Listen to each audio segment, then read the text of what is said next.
I used to think that college graduation would be just another milestone caps in the air, awkward family photos, and a dinner no one would remember. But I was wrong. For me, it became a quiet, thunderous reckoning.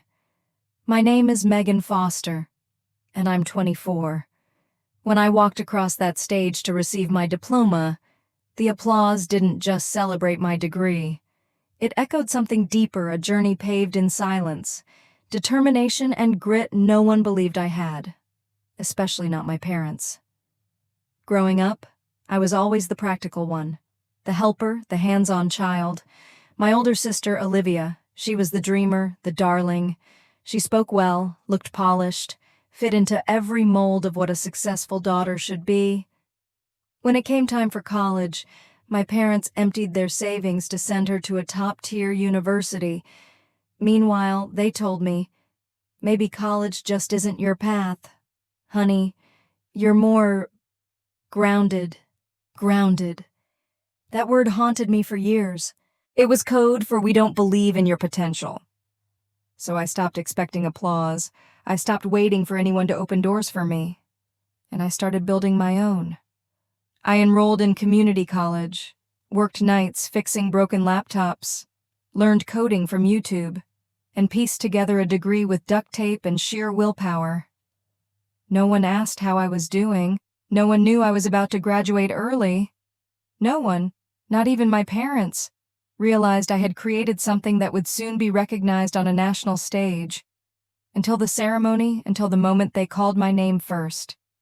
And when they looked up and saw me standing under the spotlight, their faces said it all. From the outside, our home looked like a picture-perfect middle-class dream. White siding, shutters painted colonial blue, a tire swing that creaked in the wind. But behind those polished windows was a house where two daughters lived very different lives. My sister Olivia and I were only 2 years apart, but you'd never have guessed we were raised in the same environment, where Olivia was sunshine bright, blonde, charismatic. I was shadow quiet, curious, always tinkering with things I probably shouldn't have been. She wanted to be a lawyer by the time she was 8. I wanted to take apart the toaster and see how it worked. Mom used to say Olivia sparkled. It wasn't just a word, it became a framework. Sparkle meant promise, and promise meant investment. By middle school, Olivia had a private math tutor, a violin teacher, and dance recitals every other weekend. I got hand-me-down sneakers and was told, "You're so independent. Megan, you'll figure it out." I did try to figure it out. I kept my grades solid. Not stellar, but consistent.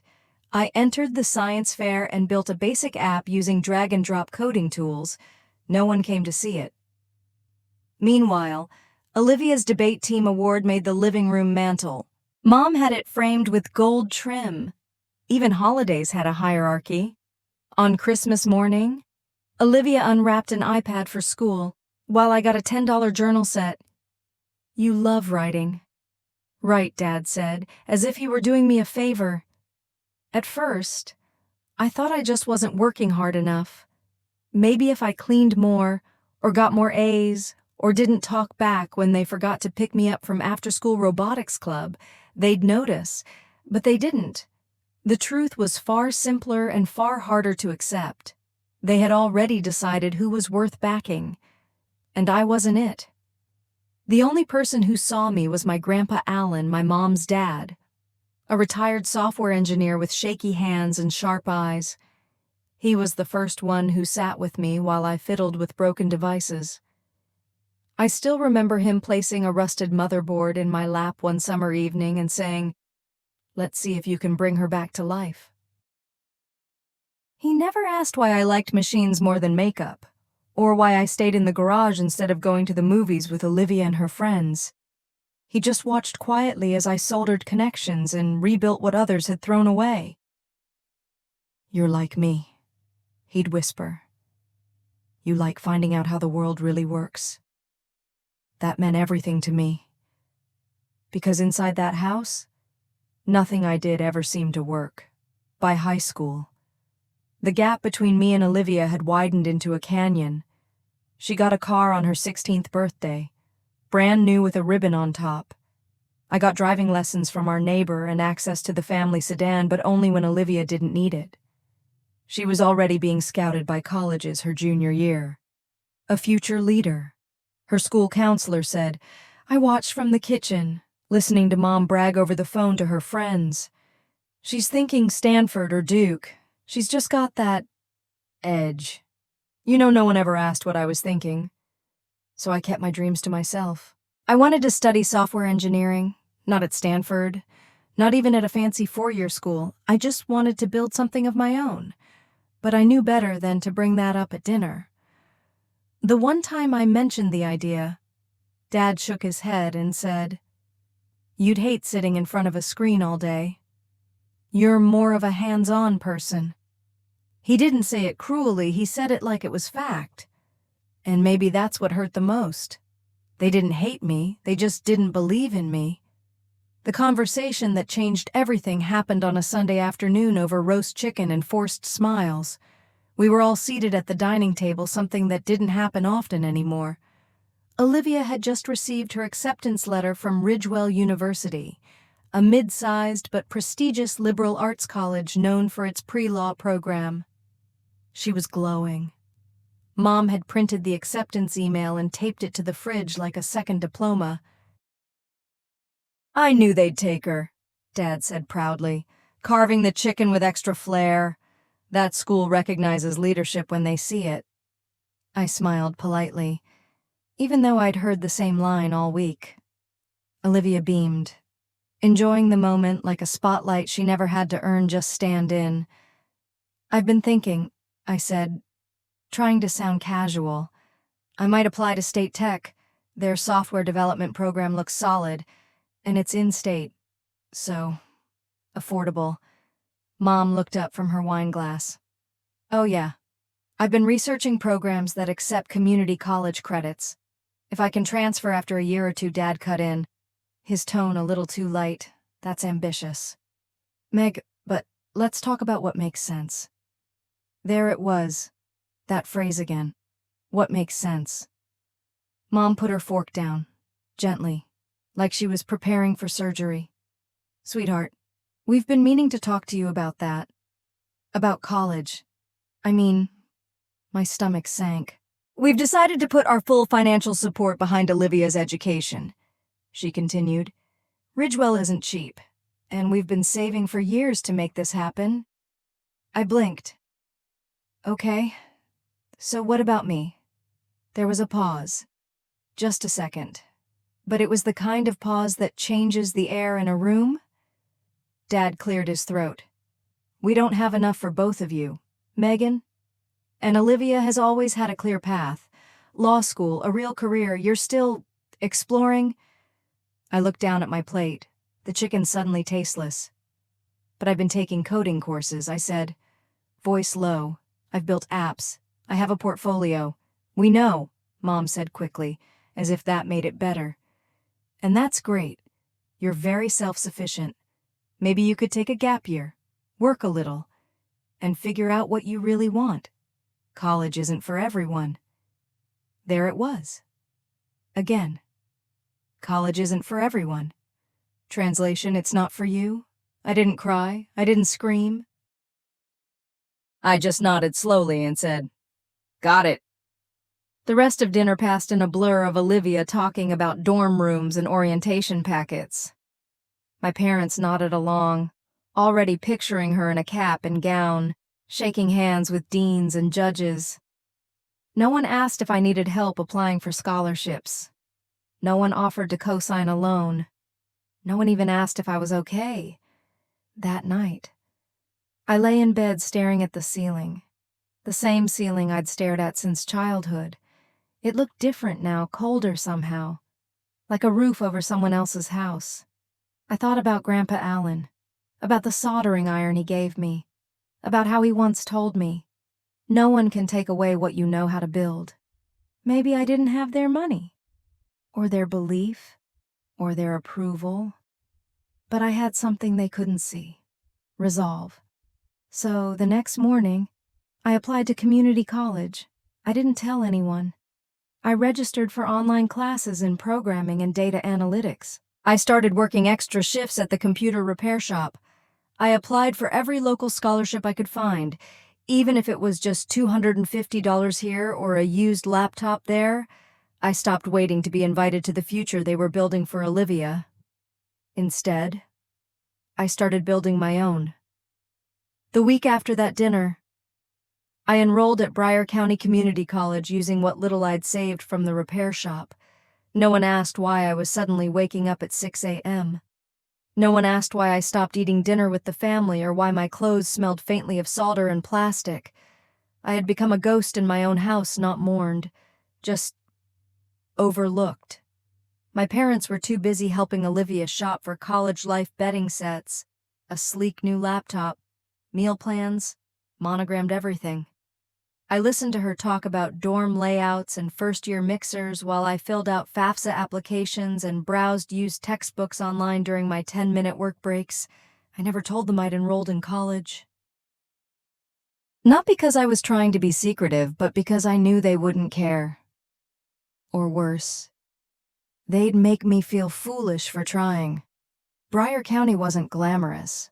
The classrooms smelled like old air conditioners and stress. The fluorescent lights hummed like they, too, were sick of being there.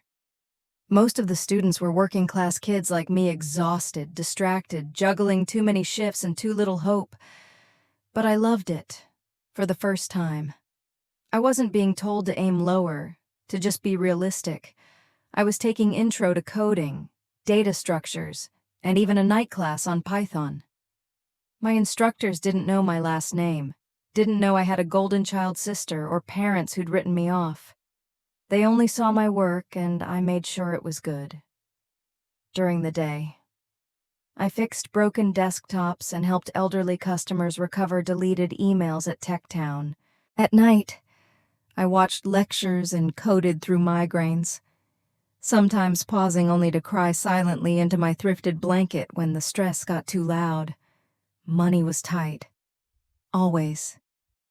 I skipped meals, walked instead of driving when gas prices spiked, and took odd freelance gigs debugging someone's e-commerce site, cleaning up a bug-ridden WordPress blog for a friend of a friend. Every dollar mattered, and still, no one noticed. Olivia came home for breaks with glossy skin and stories about professors who invited her to brunch and roommates who had way too many opinions. My parents doted on her like she was royalty returned from abroad. I watched from the doorway as they toasted her summer internship at a local law firm. Not once did they ask how my classes were going. Not once did they ask if I needed anything. The bitterness could have consumed me.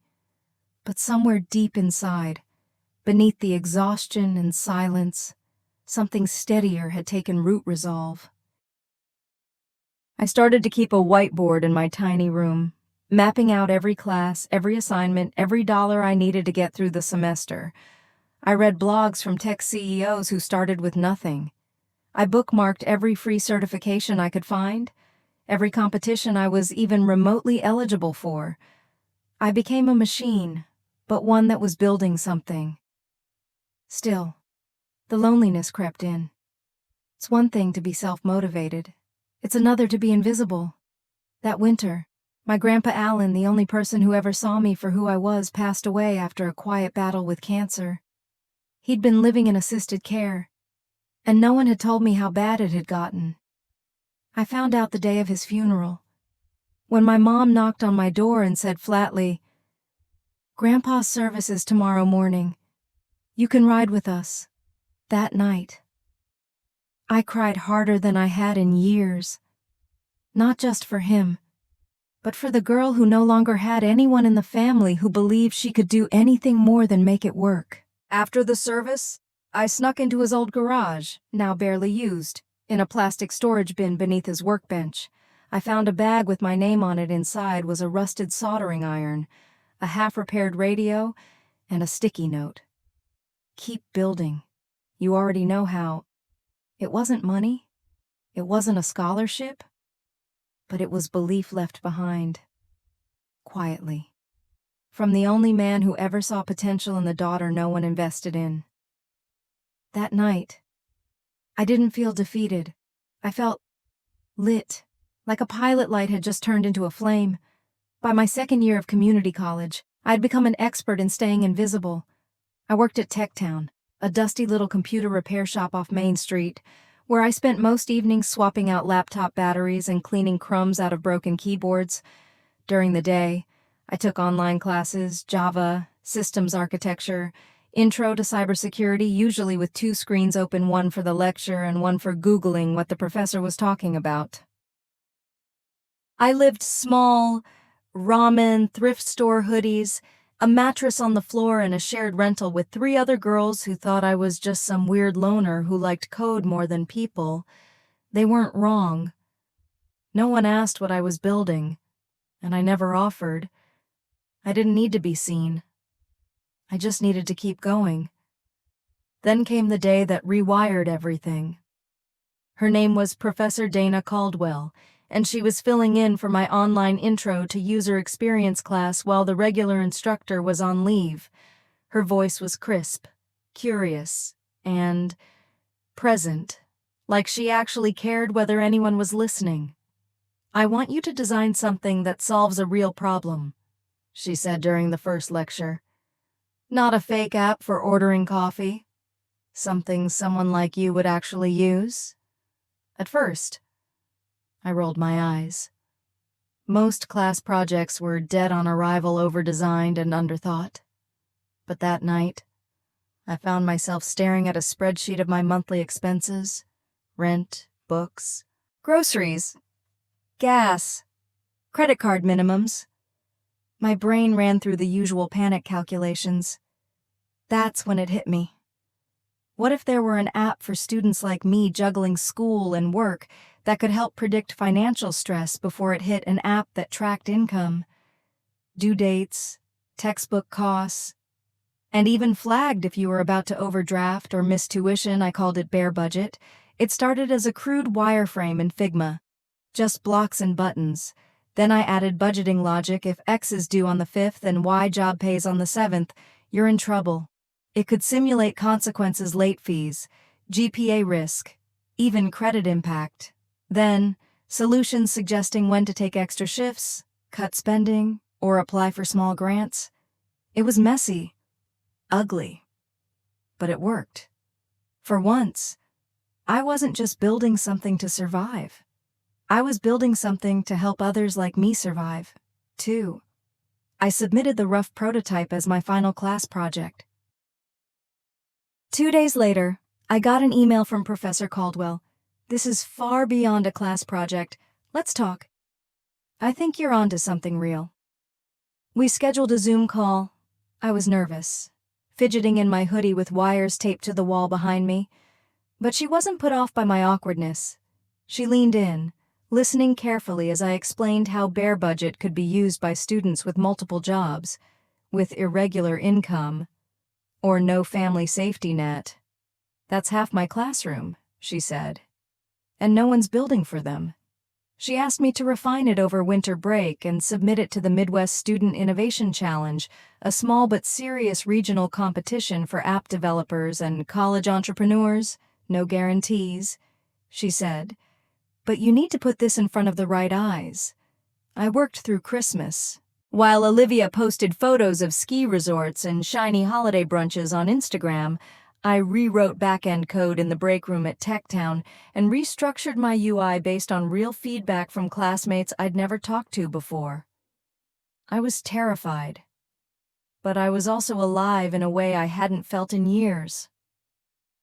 When the results came in, I stared at the email for a full minute before reading it aloud. "Congratulations, you've been selected as a finalist." My heart pounded. They even offered to reimburse my travel to the conference in Chicago. I hadn't been out of the state in years.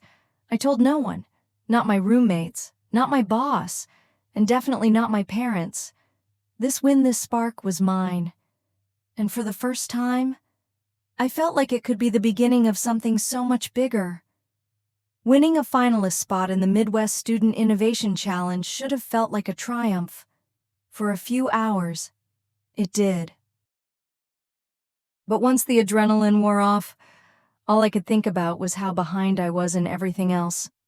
I still had 2 midterms that week. My programming partner had bailed on a group project. Rent was due in 4 days. And now I had to prep a pitch for a room full of tech professionals in Chicago, a city I'd never even visited. I worked late into the night at Tech Town, then stayed up until 2 a.m., perfecting Bare Budget's logic model. I taught myself how to write a 60-second elevator pitch using YouTube videos and a borrowed book from the business department library. I didn't sleep. I survived on granola bars and caffeine tablets. I started forgetting words in the middle of conversations, writing half emails and sending them by accident. This wasn't hustle. It was drowning with style. One night, around 3:45 a.m., I stared at my laptop screen and thought, "Who do you think you are, Megan?" This wasn't a game anymore. I was competing against students from full 4-year universities, kids with professors, project funding, and startup mentors. I was just a broke transfer student with a glitchy prototype and secondhand shoes. But then I remembered Grandpa Allen's note, "Keep building. You already know how." That was enough to keep going. When I finally got to Chicago for the competition, I arrived wearing my only professional outfit, a blazer I'd bought at a thrift shop for $4 and a pair of scuffed black flats. Everyone else looked like they'd walked out of a tech incubator catalog, polished, confident, buzzing with team energy. I stood alone, holding a foam display board I'd printed at the campus library. But when I presented Bare Budget to the judges, something shifted. I didn't try to sound smart. I didn't use buzzwords. I just told them the truth. I built this app while juggling 3 jobs, 2 online classes, and $62 in my bank account. It doesn't look fancy. But it's helped me stay in school, and I think it can help thousands of students like me. There was a pause after I finished. Not silence, just stillness. Like something had landed. One of the judges, a woman named Nina Hastings, leaned forward and said, "You built this without any funding." I nodded. "Without support. Not much." She looked at the other panelists, and one of them scribbled something on his notepad. Another asked if I'd considered taking it further, applying for seed grants or university incubators. I wanted to laugh. I didn't even know where I'd sleep that night. I had booked the cheapest hostel in the city and shared a bunk bed with a stranger. Still, I answered yes. I have a roadmap. That was the truth. Scratched out on the back of an envelope in my backpack, there was a crude growth plan for Bare Budget: how to monetize without exploiting users, how to integrate community college partnerships, how to make sure no one ever had to choose between tuition and groceries. I didn't win the grand prize that day. That went to a startup with VR-powered anatomy tools and 3 full-time co-founders, but I placed second, and that meant something. Because second place came with an invitation to speak at SummitCon, a regional student tech conference happening that spring at Westbridge University. That school had been Olivia's first-choice school before she chose Ridgewell. And now, I was being asked to speak there. Not as a student, but as a developer. When the announcement went live online, I stared at the email on my cracked phone and felt the world tilt just slightly. No one from home knew. Not my parents. Not Olivia. They still thought I was chipping away at a low-cost degree and living the simple life. They had no idea I had a business license. No idea that 2 financial literacy nonprofits had emailed asking to partner with Bare Budget. No idea I was even on track to graduate early. But they would soon. Because if there's one thing I'd learned from years of silence and rejection, it's this: you don't have to announce yourself when you're building. You just have to be undeniable when you arrive. And I was getting close. Graduation day was supposed to be Olivia's moment. My parents rented out a luxury Airbnb just blocks from the Westbridge campus, a 3-story townhouse with a rooftop view. They flew in extended family from 3 states, ordered custom cupcakes with Olivia's initials, and commissioned a professional photographer for casual candid shots. Casual, of course, meaning coordinated outfits and full makeup. I hadn't been invited to the family dinner the night before the ceremony. When I texted my mom about it, she replied, "We assumed you'd be busy with work or exams. You're welcome to come by after if you're free." The message stung, but only briefly, because what they didn't know, what no one in my family knew, was that I wasn't just attending the graduation. I was headlining it. 2 weeks earlier, I'd received an email from Dean Caro of the Business and Innovation School at Westbridge. She had seen my bare budget presentation at SummitCon. "Your journey exemplifies the values of resilience, vision, and impact," she wrote. "We'd be honored if you would deliver this year's student innovation address at commencement." I read it 3 times before I let myself believe it was real. What followed was a whirlwind. Meetings with the planning committee, speech coaching sessions, a tailored outfit, my first real investment in how I presented myself publicly. Dean Caro assured me it would be a short introduction before my speech. "We want it to land with surprise," she smiled. "Let the story speak for itself." I didn't tell anyone. Not my roommates, not even Zoe. I wanted my first moment in the spotlight to arrive without disclaimer. The morning of the ceremony, I woke early, too early. Nerves rattled through my chest like stray current. I drank tea slowly, trying to steady my breathing, then put on the slate blue dress I'd picked out, the one that made me feel like myself but more certain. The black robe came next, then the cords I'd quietly earned, one for honors, one for innovation, one for community service through tech mentorship. Each one felt like a secret I was finally allowed to wear in plain sight. At the stadium gates, graduates were herded like sheep, adjusting tassels and taking selfies. I spotted Olivia in her crimson stole, surrounded by a circle of friends. She didn't see me, maybe that was fitting. Our paths had rarely crossed these last few years, even as we technically attended the same university. She had lived in the bubble of traditional college life. I had existed just outside it, orbiting in coffee shops, coding labs, and late-night freelance work. When the coordinator called my name for early lineup, I slipped away from the crowd and followed her down a quiet hallway behind the stage. "You'll be going up right after the conferring of degrees," she explained. "Your cue is the dean tapping the microphone." I nodded, clutching my note cards like they were oxygen. And then, the moment began. The processional music started. A sea of black caps flowed into the arena. I walked in with them, heart thudding in sync with each step. When we reached our rows, I scanned the audience, and there they were. My parents, front and center. Olivia's seat was nearby. Dad wore his navy blazer. Mom had gone all-out pearls, floral dress, an exaggerated hat. They looked proud, smiling. Confident in the daughter they believed would own the day. They hadn't seen the program yet. The ceremony unfolded as expected: speeches, cheers, nervous laughter. Then came the conferring of degrees. Row by row, students ascended to shake hands, pose for photos, and accept the thin leather folder that symbolized years of work. When Olivia's name was called, I saw them beam. My mom clapped like it hurt her hands. Dad gave a celebratory fist pump. Then Olivia returned to her seat. And then Dean Caro stepped up to the mic. "Before we conclude, we have one final address.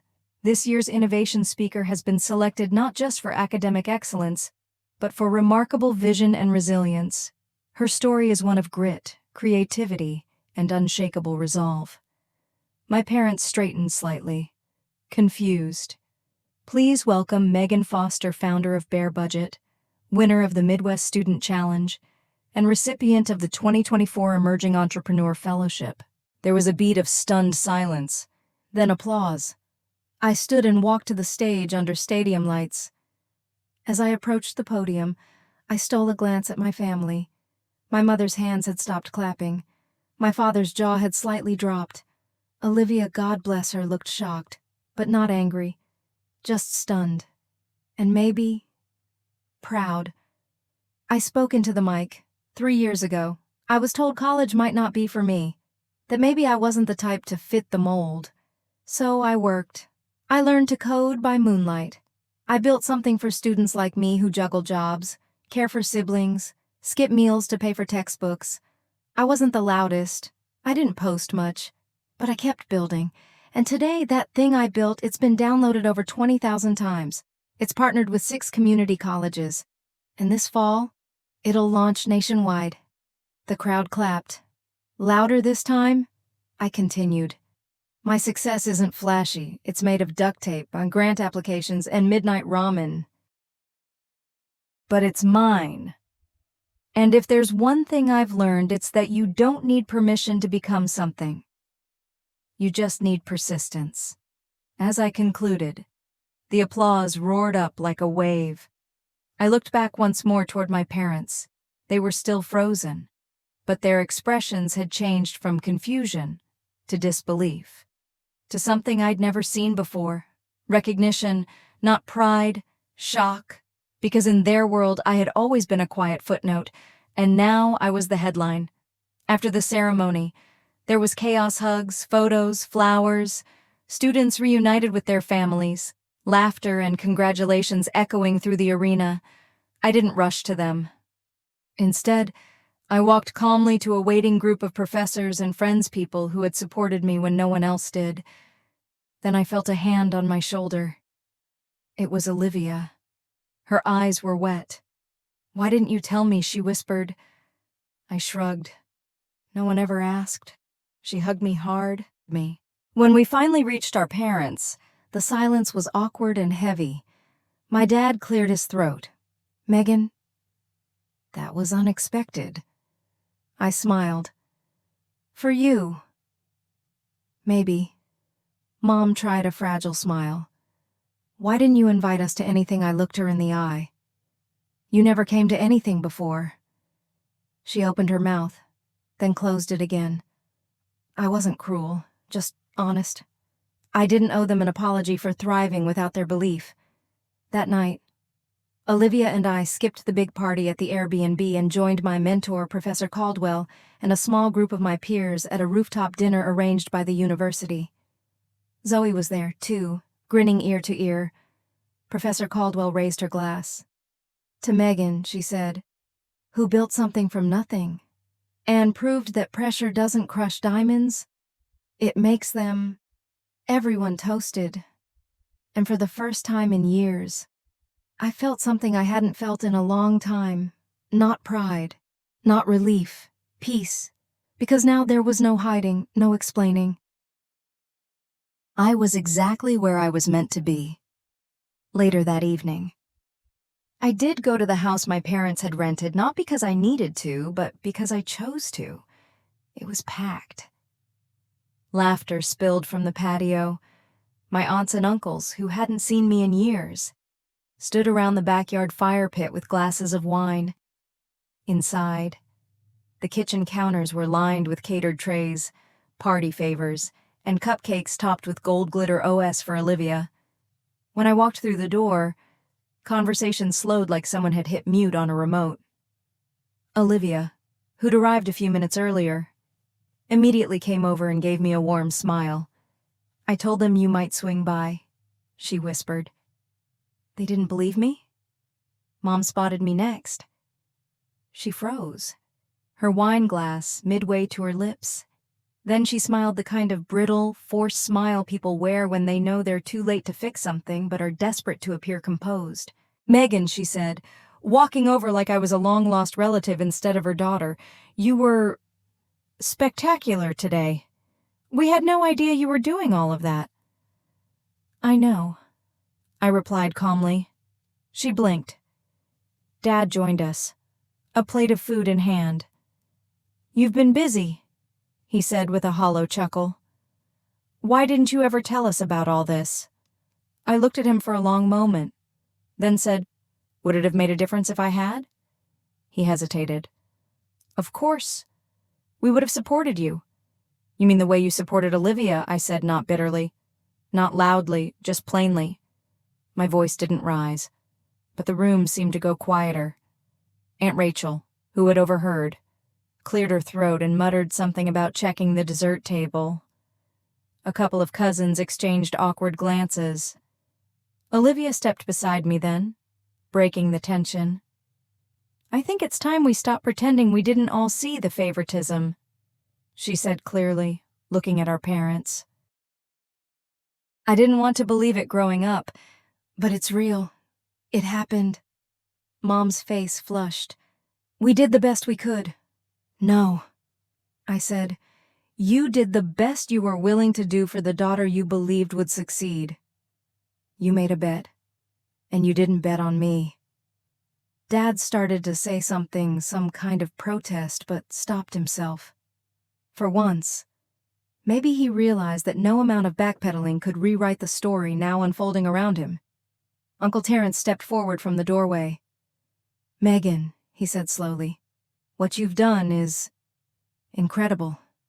Building something like that, without any support, you have more grit than most of us put together." I smiled, appreciative but still reserved. "Thank you." He looked at my dad. And to think none of this was ever mentioned at a single family gathering. Not once. Dad's face tightened, jaw working silently. The weight of the room shifted, years of assumptions suddenly crumbling under the weight of evidence too loud to ignore. Mom tried again. "We're proud of you." "We are. I'm proud of me too," I said simply. "But I didn't build this for your pride." Then I turned to Olivia. "You want to get out of here?" She laughed. "God, yes." Zoe was waiting outside in the car. When we climbed in, the three of us drove to a small coffee house a few blocks away, where some of my mentors and teammates were still gathered. The air was warm, the light golden, the laughter genuine. As I sipped my drink, surrounded by people who had supported me when I had nothing but a dream and a deadline, I felt a quiet shift settle inside me. For so long, I had been chasing acknowledgement, their acknowledgement. But now I understood I didn't need it. I never had. Back at the Airbnb, my parents were likely still trying to piece together how they had missed the daughter sitting right in front of them. But I wasn't there to explain anymore. Because real recognition doesn't come from a forced apology or a too-late compliment. It comes from showing up again and again when no one else does. And I had already been doing that for years. 1 week after graduation, I moved into a modest but sunlit apartment near downtown Westbridge paid for with my first check from the entrepreneurship grant and some early client work through Bare Budget's nonprofit partnerships. It wasn't luxurious, but it was mine. Every square inch earned. Zoe helped me paint the living room a soft gray blue, while Olivia dropped by with a thrifted coffee table and a mini cactus she named Proof of Growth. We laughed harder than we had in years. I didn't just have a new home. I had a new rhythm, one that didn't involve chasing anyone's approval. My mornings were filled with product meetings, grant calls, and user testing. Afternoons were split between virtual speaking gigs at community colleges and mentoring other student developers. Evenings were for walks around the block, tea with Zoe, and deep breaths that didn't feel like borrowed air. For the first time in my adult life, I wasn't surviving, I was building. And then, one quiet Thursday evening, a package arrived in the mail. No return address. Just my name, written in careful cursive. Inside was a small wooden box and a note in faded ink. From one builder to another. "I always knew you'd fix more than machines. Grandpa Allen." Tucked inside was a tiny, weathered silver gear on a chain. It must have come from one of the radios we used to fix together. I clutched it like it was gold. He never got to see the speech, never saw the download numbers or the standing ovation. But somehow, he'd always known. And he left something behind that said it clearly. He saw me. Always. That fall, I launched the Allen Initiative for Student Builders, a small scholarship and mentorship fund for students in under-resourced community colleges pursuing careers in tech and finance. The first recipient was a single mom studying data analytics while working overnight janitorial shifts. Her application essay read, "I want my daughter to see me walk across that stage one day and know that we can rewrite our future." When I called to tell her she'd been selected, we both cried. It felt like something had come full circle, like all the doors that had been closed to me had led me to building doors for others. My relationship with my parents is complicated. They've reached out more, invited me to dinner, asked questions about my work. They're trying, and I'm not cruel. But I'm also not performing anymore. When they express pride now, I hear something else underneath it: regret. Not just for what they didn't do, but for what they didn't even try to see. At Thanksgiving, my dad gave a short toast about resilience and surprising outcomes. Everyone knew what he meant. I just smiled, raised my glass, and let it be enough. Forgiveness, I've learned, doesn't always mean forgetting. Sometimes it means moving forward anyway. And Olivia? She's different now, too. She started volunteering with an organization that provides mentorship to first-gen college students. Last month, she told me she's considering going back to school, not for law, but for nonprofit management. I used to think success meant being admired. She said, "But watching you, I think maybe it means being useful." We talk every week. She asks me questions now, real ones. And she listens. We're sisters in a way we never were before. Not because we finally matched, but because we finally understood. One night, while watching the sunset from my small balcony, Zoe turned to me and said, "You know what the best part of your story is?" I looked up. "It's not that you proved them wrong," she said. "It's that you proved yourself right." That stuck with me. Because she was right. The real victory wasn't the award, or the app, or the speech. It was the quiet moment when I looked in the mirror and no longer needed anyone else to say, "You did good." I already knew. If there's one thing I want anyone reading this or listening to my story to take away, it's this: your value isn't measured by who notices. It's measured by how you keep going when no one does. So if you're building in silence, doubting your path, or watching someone else get the applause, keep going. You don't have to chase the spotlight. Sometimes, if you're brave enough to keep building, it finds you.